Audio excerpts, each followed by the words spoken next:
Buenos días, tardes o noches. A nuestro equipo le tocó presentar el tema de ejercicios fiscales. Del submódulo Genera información fiscal de las personas físicas que nos imparte la maestra Anadelia Pulido Camacho. Nosotros somos del quinto grado grupo C del CETI 150. Como primer punto, marco normativo y legal, Constitución, Código Fiscal de la Federación y LISR. El marco normativo son todo el conjunto de leyes y normas y reglamentos que rigen las actividades contables de las personas físicas. Algunas de estas son el Código Fiscal de la Federación y la LISR. En el artículo 1 del Código Fiscal de la Federación, se nos dice que las personas físicas y morales están obligadas a contribuir para los gastos públicos conforme a las leyes fiscales respectivas. Las disposiciones de este código se le aplicarán en su defecto y sin perjuicio de lo dispuesto por los tratados internacionales en los que México sea parte.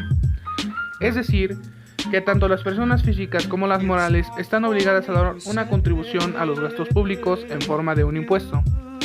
También en el artículo 1 de la Ley del Impuesto sobre la Renta, LISR, nos dice que las personas físicas y morales están obligadas al pago del impuesto sobre la renta en los siguientes casos. Inciso 1. Los residentes en México, respecto a todos sus ingresos, cualquiera que sea la ubicación de la fuente de riqueza de donde proceda. 2. Los residentes en el extranjero que tengan un establecimiento permanente en el país respecto de los ingresos atribuibles a dicho establecimiento. Número 3. Los residentes en el extranjero respecto de los ingresos procedentes de fuentes de riqueza situadas en territorio nacional, cuando no tengan en esta permanente en el país o cuando teniéndolo dichos ingresos no sean atribuibles a este.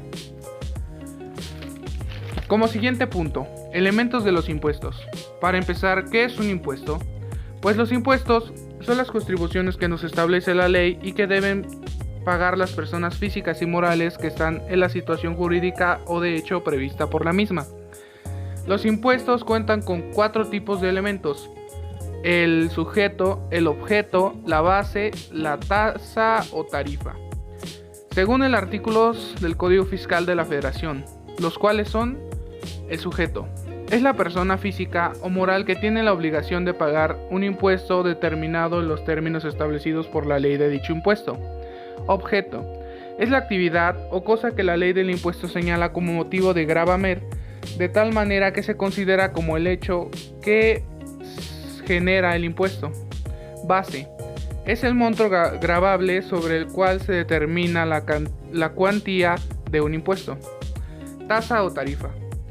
Esta es la cantidad de dinero que deberás pagar por concepto de un impuesto específico.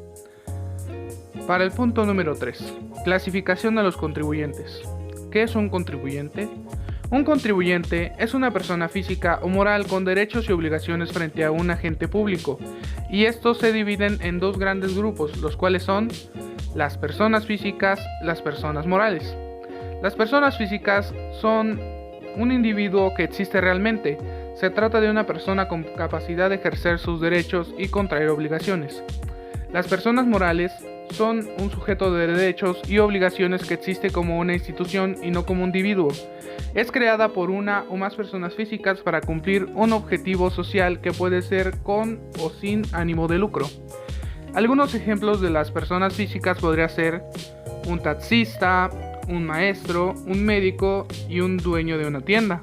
Algunos ejemplos de unas personas morales serían las sociedades anónimas, las cooperativas, etc. Muchas gracias por su atención y a continuación los dejo con mi compañero. Yo soy Emiliano García Herrera del grupo Quinto C y esta es mi parte de la actividad final de la maestra Anadelia. Me tocaron 3 temas. El número 1 es cómo formular un RFC, tipos de regímenes fiscales y qué es el RIF. Vamos a comenzar con el RFC. Para formular el RFC tienes que tener a la mano tu acta de nacimiento, comprobante de domicilio y el folio que se te asignó al asignar la preinscripción. Para sacarlo son las 2 primeras letras de tu primer apellido, la primera del segundo y la inicial de tu nombre. Después de eso viene tu fecha de nacimiento, iniciando por el año. Por ejemplo, si eres de 1964, simplemente vas a poner los 2 últimos dígitos, que serían 64 en este caso. Después tu mes de nacimiento y por último tu día. Automáticamente el SAT te va a lanzar una clave que puede ser un conjunto de números o letras. Ahora vamos con los regímenes fiscales en México. Estos son los siguientes. El número 1 es el régimen de incorporación fiscal, RIF. Pueden inscribirse contribuyentes que realicen actividades empresariales u ofrezcan servicios donde no es obligatorio un título profesional. Ejemplo, fruterías, talleres mecánicos, salones de belleza, papelería, tintorería y todas aquellas que obtengan ingresos que no superan los 2 millones de pesos anuales. El número 2 es régimen de actividad empresarial.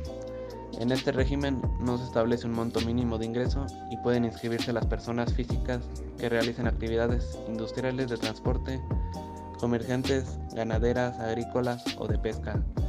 Ejemplo, restaurantes, ferreterías, guarderías, bares, entre otros.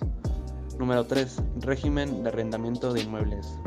Sin duda pertenecen a este régimen los contribuyentes que obtengan ingresos mensuales o anuales por el alquiler o renta de apartamentos, habitaciones, locales comerciales y cualquier bien o inmueble del que sea poseedor. Número 4. Régimen de actividad profesional. De actividades profesionales. Honorarios. A este régimen pertenecen los profesionales de la salud que recién abren su consultorio, los trabajadores y las contribuyentes que prestan sus conocimientos profesionales de forma independiente o sin cobrar un salario. Y por último, el régimen de asalariado. Se refiere a las personas que trabajan en su subordinación o una organización o empresa. Los inscritos en este régimen solo deben hacer una declaración anual ante la hacienda pública. Y por último, ¿qué es el RIF? Es un régimen que te permite gozar de los beneficios de ser formal, emitir facturas e informar bimestralmente tus ventas y gastos. ¿Para quiénes? Para las personas físicas con actividades empresariales que obtengan ingresos de hasta 2 millones de pesos anuales y realicen ventas de bienes, por ejemplo, tienda de abarrotes, papelería, carnicería, frutería, dulcería, entre otros. Prestación de servicios que no requieran título profesional, como ya se mencionó, salones de belleza, taller mecánico, entre otros. Y venta de productos por los que obtienes una comisión, siempre que no sea superior de 30% de tus ingresos totales. Por ejemplo, comisión por venta de tarjetas telefónicas, tiempo aire, productos de belleza, entre otros. Y esto sería todo de mi parte. Yo soy Omar Arreguino Ochoa del grupo Quinto C. Estamos realizando la actividad final de la profesora Anadelia y me tocaron 3 temas. El primero es ¿a quién sustituyó la RIF? Este nuevo régimen sustituye al régimen de pequeños contribuyentes, es decir, REPECOS en sus siglas, y al régimen de intermedios, lo que hizo que a partir del 1 de enero de 2014 los REPECOS migraron de forma automática al RIF. La siguiente es ¿en qué año se incorporó? El régimen de incorporación fiscal RIF es un nuevo esquema de tributación opcional introducido en la reforma fiscal aprobada en 2013 para las personas físicas que realizan actividades empresariales con ingresos menores a 2 millones de pesos. El fundamento jurídico del RIF se encuentra en la Ley del Impuesto sobre la Renta, el ISR, vigente a partir de 2014. Asimismo, se encuentra regulado por 3 decretos. El primero, decreto por el que se otorgan estímulos fiscales para promover la incorporación a la Seguridad Social del 8 de abril de 2014. El segundo, decreto por el que se otorgan beneficios fiscales a quienes tributen en el régimen de incorporación fiscal. Y el tercero, decreto por el que se amplían los beneficios fiscales a los contribuyentes del régimen de incorporación fiscal, estos últimos publicados en el 2014 y 2015. Y finalmente, ¿qué pasa con el ejercicio inmediato anterior menor de 12 meses? Lo que pasa es que cuando el ejercicio sea menor de 12 meses, el factor de ajuste anual será el que se obtenga de restar la unidad al cociente que se obtenga de dividir el índice nacional de precios al consumidor del último mes del ejercicio de que se trate entre el citado índice del mes inmediato anterior al del primer mes del ejercicio de que se trate. Y esto sería todo de mi parte. Hola, yo soy José Luis Juárez y les voy a resolver unas preguntas. ¿Qué pasa si rebasan los 2 millones en el régimen de incorporación fiscal? Los ingresos hasta la cantidad de 2 millones de pesos se declararán en el bimestre que corresponda al mes en que se rebasa dicha cantidad en la forma habitual. en términos del régimen de incorporación fiscal, ya que este sería el último pago como RIF y por lo tanto tendrá un carácter definitivo. La otra pregunta es: ¿qué obligaciones fiscales tienen? Tienen como obligación fiscales llevar su contabilidad electrónica y facturación electrónica, presentar declaraciones y pagos mensuales, así como la declaración anual.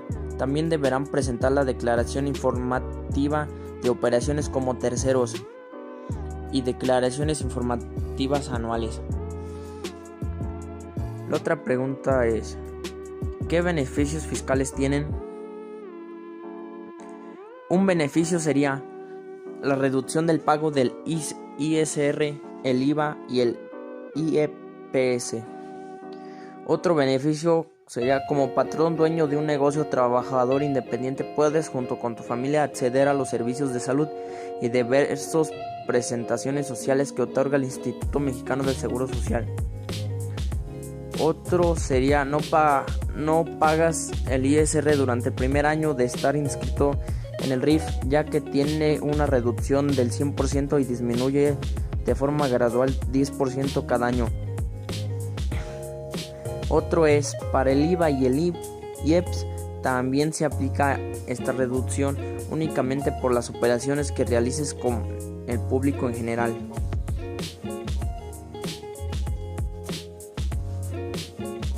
Palacio Cervantes José Guadalupe, quinto C. Pregunta número 13. ¿En qué forma se entrega el ISR? Se entrega en gastos, intereses, colegiaturas, donativos, etc. Y para personas físicas a más tardar en el mes siguiente. Pregunta número 14. Después de 10 ejercicios fiscales, ¿qué debe pasar con el contribuyente que tributa en el RIF? En este solo entran personas físicas que realicen únicamente actividades empresariales y deben de estar pagando su RIF siempre y cuando no rebase los 2 millones en el año mismo.